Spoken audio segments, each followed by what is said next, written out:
All right, I know it, you know it. Bigger is always better in most cases.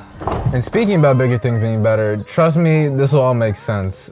Recently, I took my Miata in for an airbag recall, and when you take your car in for service, they do a full inspection. And you know, they said I needed front brake pads, so I got a big brake kit. This should be interesting.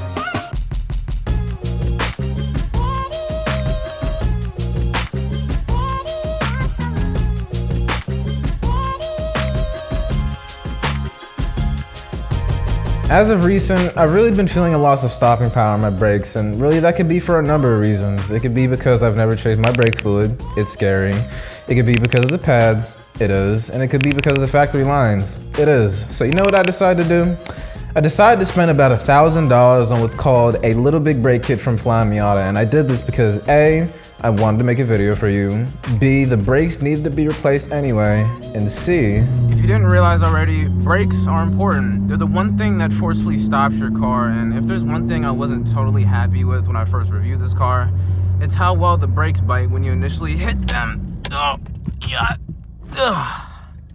Yeah, that didn't really feel the best. Ugh. Now, as I said, I went with the Flying Miata Little Big Brake Kit. Very cute name, I know, but essentially all it includes is the 90 brackets for the calipers, stainless steel lines, Woolwood brake pads, and you know, your kit probably won't come with this, but mine came with stickers, but not just any stickers. Stickers signed by the lovely people at Flying Miata. I don't know, I just thought that was cool, but finally it comes with the Woolwood Powerlight 4-piston caliper. Now, Woolwood offers about 1 billion different calipers, but the ones most commonly used on Miatas are the older Dyna Lights, the Power Lights, and the bigger Dyna Pro caliper. And I'll go ahead and save you the headache of doing hours of research trying to find out which caliper is right for you. So essentially, if you have a naturally aspirated Miata and you plan on keeping it like that, like me, you get what I got, you get the Little Big Brake Kit. But if you have a turbocharged or supercharged Miata pushing just a little bit more power, then you get the bigger 4-piston Dyna Pro caliper. But if you're like one of the weirdos that, you know, swap V8s in the Miatas, I don't know.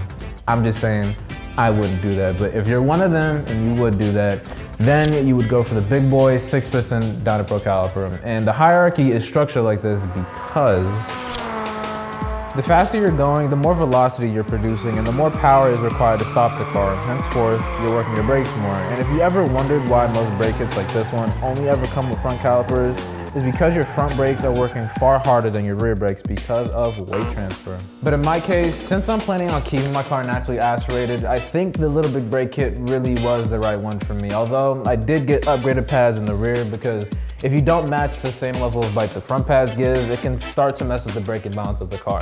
Now, am I saying all this because I can't afford a giant 6-piston caliper kit that costs over $2 grand? Mayhaps, but what I'm saying makes sense, just trust me, all right? And I decided to go with brakes over sway bars because if something ever fails on the car and needs to be replaced, I figured it's best to have the buy now, cry later mentality and just get the upgraded part. But with all the informational, boring stuff out the way, it's time to give my Miata the brake overhaul it's always deserved. And you know, I've worked on this car before, so this shouldn't be too challenging, right? Where is this kid? Man, he's been at this all day. Let me see what he's doing. None of this makes sense. You're still at this? What are you doing? Yeah, I'm still at this. I don't. What? Stop! They can't see this. Leave.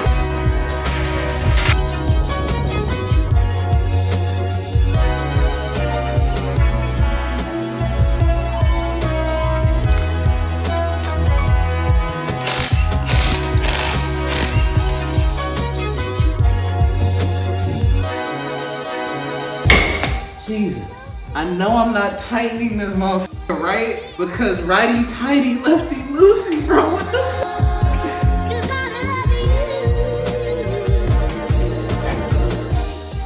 As aspiring car enthusiasts, we get confident in our abilities to do certain things. You know, we gather some money together, we get this shiny, fancy new part and say, yeah, you know, I could do that. That doesn't sound too hard. This shouldn't take too long. And you wanna know why I'm saying all this? Is because all the footage that you just saw was from yesterday. And you know, yesterday kind of marked the battle between Gibson, myself, and all seized bolts. You know, I kind of, you know, declared war on every type of seized bolt. And, you know, it was really that kind of took the wind out of my sails yesterday. And I did kind of have to, you know, run to the store to get a bolt to remove the rotor in a snowstorm. So that definitely didn't help. But here I returned today to finish what I started. And, you know, it just helps because I just mildly know what I'm doing now. So just mildly. And, you know, I definitely underestimated how sore I was gonna be while working on this car. But at last, here we are.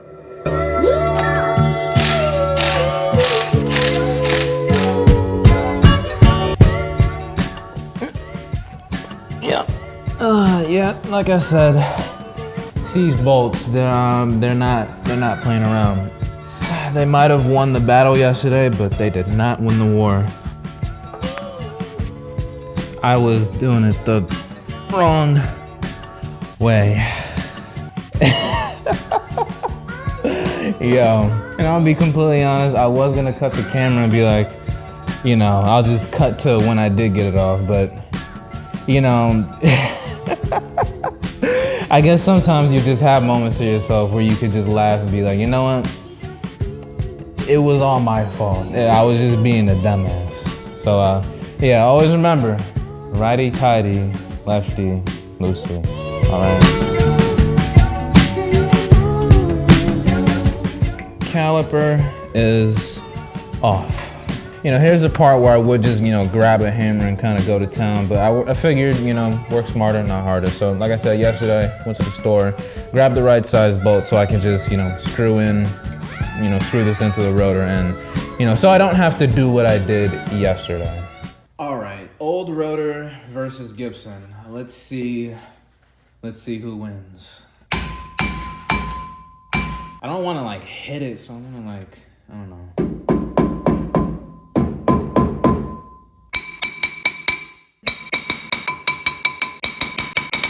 Oh, Lord. Yeah, not pretty, but let's get this rotor off. Wow, and the rotor comes off just like that. Ooh, you're ugly. And speaking about our old, crusty, dusty, and ugly rotor, on the left, as you can see, we have just that, and on the right, we have our shiny, new, fancy StopTech slotted rotors. And I went with slotted rotors because, you know, the benefit of going with, you know, slots on your rotors over, you know, drilled and slotted, and then obviously over, you know, just a plain rotor. These slots basically allow a new layer of pad material to pass over the rotor. So, you know, the pad wears more evenly, although it will, you know, wear the pads just a little bit more than, you know, just your standard rotor. It's this, you know, this design still has all the benefits of a drilled rotor, you know, without the disadvantages of, you know, the rotor cracking and whatnot. So, yeah, our new fancy, shiny StopTech rotor. All right, before putting your new rotor on, obviously you're gonna wanna clean the mating surfaces and, you know, make sure they're not rusty and it's not a struggle getting it off like it was the last time. So let's get to that. You know, just spray just a little bit of brake clean, just a little bit, you know. Put that under there. Grab a little bit of that and grab your little wire brush and get to scrubbing. All right, now that the face of the hub is moderately less rusty, time to put on our caliper brackets. All right, now that that's all taken care of, it's time to get this old, crusty, dusty caliper off. And, you know, you'll wanna grab a little oil pan because, you know, once you undo this bolt, she's gonna wanna start leaking. Pause? I don't know, man. Here we go.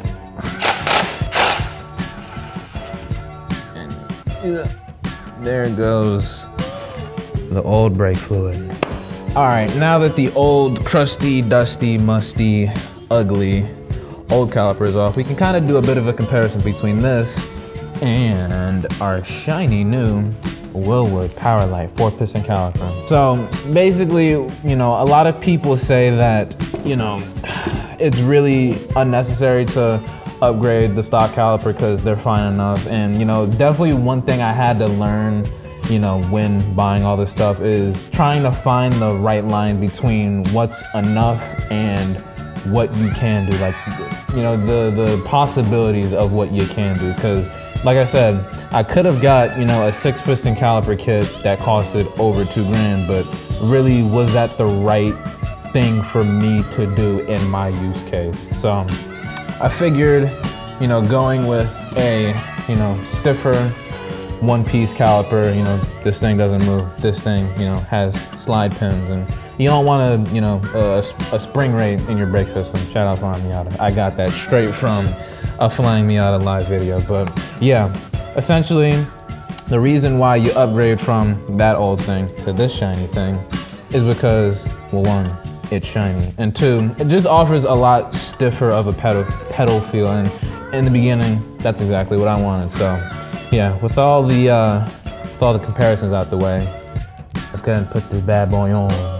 Oh, and how could I forget? On this old ugly thing, there's one piston on one side, but on this sexy shiny new part, there's two pistons on each side. So when you have, you know, an equal amount of pistons on each side, it allows for a lot more even pad wear, because, you know, there's equal force being pushed on the pad instead of this thing. I can't believe how, you know, heavy this thing is in comparison to that. But when you have this thing with just one piston on one side, it causes for a lot more uneven pad wear. So yeah, let's get that shiny, sexy motherfucker on the car now.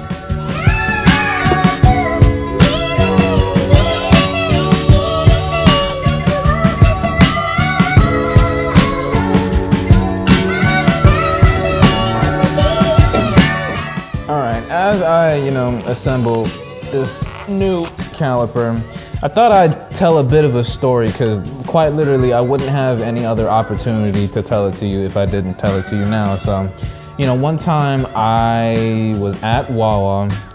Come on, this sticker, it didn't come off nicely. One time I was at Wawa just getting gas, and, you know, I was, like I said, just getting gas, and I saw the new S650 Mustang. And I'm gonna need to get the sticker off somehow. I saw the new S650 Mustang. It was the EcoBoost one, and I just, you know, I'm like, oh, you know, I didn't even say anything to the, you know, to the owner. I was just looking, and I'm like, oh, you know, cool car. So, you know, I go to pull off, and I see that the Mustang, like, you know, dashes out of the parking lot to, like, try to get out the parking lot before me. So I'm like, all right, that's interesting. And, you know, we both just so happened to pull up to the red light, and he rolls down his window, looks at me, goes, "You want to run it?" And I'm like, yo. Like, I couldn't believe it, bro.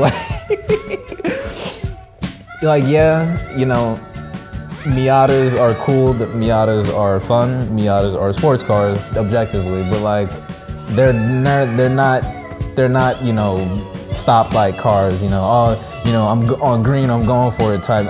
That's not what this car is for. And, you know, it's funny because, like, I don't really know how to launch the car. Like, you know, where you put the car in first gear, pull the handbrake up, and then you slowly let the handbrake out while you're letting the clutch out. I don't really know how to do that. So, you know, when the light turns green, I'm like fumbling, and I'm like driving off with the e-brake like halfway up. Like, and I just couldn't believe it, bro. Like, to this day, I can't believe an EcoBoost Mustang tried to drag race me. But yeah, I need to get this sticker off so I can, you know, put the little elbow on. So let's go do that.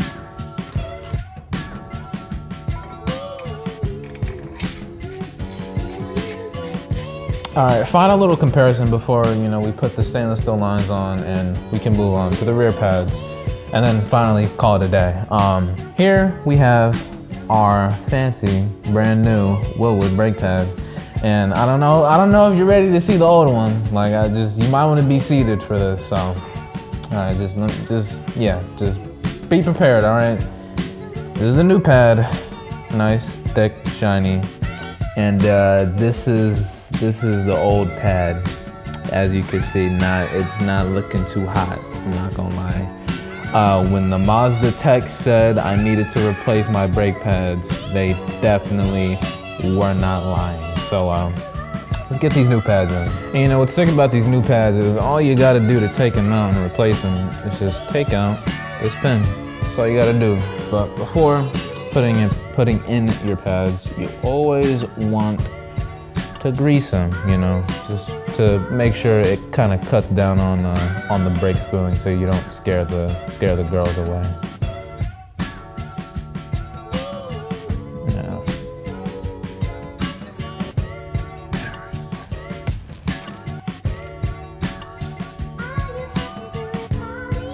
All right, believe it or not, I'm finally done.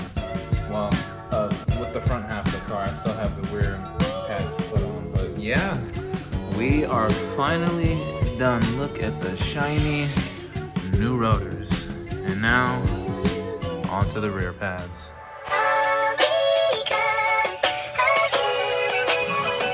You know, as I take these rear brakes out, I figured I would tell you this, you know, since I wouldn't really get the opportunity to tell you any other time. Don't ever hesitate to comment on my videos, because at the end of the day, I'm just a regular person. Shit, if you comment the last thing you ate, if you comment calling me a banana head, if you comment your deepest, darkest secret, you probably shouldn't do that. I'll definitely reply to you, because, you know, I pride myself on being just a regular human being. I'm not gonna be some, you know, YouTuber that's above responding to comments, because at the end of the day, we're all just people. So, yeah. Never hesitate to comment on any one of my videos. Oh, and if you're wondering why I replaced the front rotors and not the rear rotors, it's because, let's just say, the Space Boy Gibson budget ran out. So that's why we only replaced the front rotors. But now that we have the new pads in, time to move on to the last modification I bought. And now onto arguably the most important mod I bought for the car. You know, a lot of people say, they don't really make that much of a difference. You don't really need them. But me personally, I figured price to performance ratio, you can't really beat it for this specific item. So for the last and final modification for today's video, I got door bushings. I don't know, man, they were cheap. And as you can see, they are in. So now the only thing left to do is really bleed the brakes. And I'll go ahead and skip all that mundane footage, because I'm sure you wouldn't want to see that, right? But before we bleed the brakes, I wanted to give it a bit of a smell test. I know it sounds weird, but you know, the more work I've done to this car and the more I've changed out fluids and whatnot, I've realized that, you know, some fluids have a bit of a stronger smell than others. And you know, everyone says transmission fluid has a bit of a strong, you know, well really a lot of people say transmission fluid smells disgusting. And to me, like, it has a strong smell, but it's not like that bad. It's not like so disgusting and pungent to where it's like, it's not that bad. It's just a mildly unpleasant smell. I'll put it like that. But now to give the brake fluid a smell test. I know it's weird, but hey, you're watching the video anyway. So let's see what this smells like. All right. Smell test in 3, 2, 1. Ooh, that's even worse. It's like almost like vinegary type smell. Yo. Yeah, that's not, it's like a mixture of like vinegar, ammonia, and like some type of cleaner product. But this, bro, brake fluid definitely smells worse than transmission fluid. I don't know what y'all are talking about, but yeah, this smells a lot worse than that. On a scale of 1 to 10, like from 0 being like, you know, smelling like roses, even though roses don't smell all that great.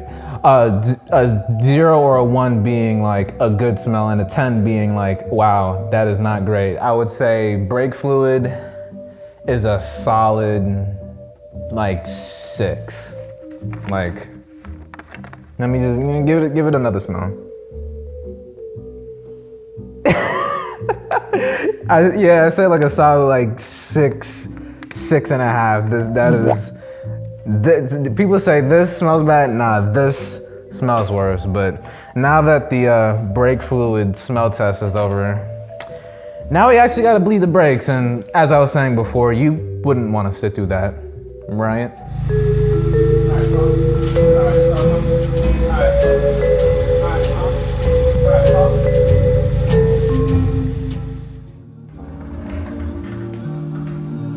You know, I'm gonna nicely ask everyone to show some love to my mom in the comments for helping me bleed the brakes, because if it wasn't for her, none of this would have been possible, literally. But with everything said and done, I showed you which brakes are right for your Miata. We installed new brake pads, both front and rear, new rotors, new stainless steel lines, door bushings, and finally, our new brake calipers. And the only thing left to do now is to test out these brakes, see if they actually work, see if stopping distances shorten, and see if it was worth spending as much as I did, or should I have spent more? Who knows, but we'll be finding out in the next video. Now, aside from all the work I've done to the car in this video, it's about time I talk to you about something. Now, if you're an avid watcher of the channel, you probably already know this, or at least I would hope that you know this, but I hate saying like, comment, subscribe, because no matter how many times I tell you that stupid little trifecta of words, I can't ever tell you what to do. But, and this is an astronomical sized but here, if you want to support the channel, if you want to see me do more stuff to this car, if you want to see me go on more adventures, and if you want some more frequent videos, like, comment, subscribe, like, comment anything. It really doesn't matter, because just doing those 3 simple things, it helps me more than you really can understand. It helps me, it helps the channel, it helps my mental status, all of it. So yeah, subscribe, you won't regret it. But with all that being said, thank you for watching. Thank you for enjoying this crazy process of me finally modifying my car for the first time. And you know, it's cool because, you know, the next time I go to a Cars and Coffee, I can finally say my car is not stock. So yeah, thank you for liking my videos. Thank you for commenting on my videos, and thank you for subscribing to my channel, because it genuinely means the universe to me. Not the world, it means the universe to me. So thank you for watching, and I'll see you in the next video. Peace.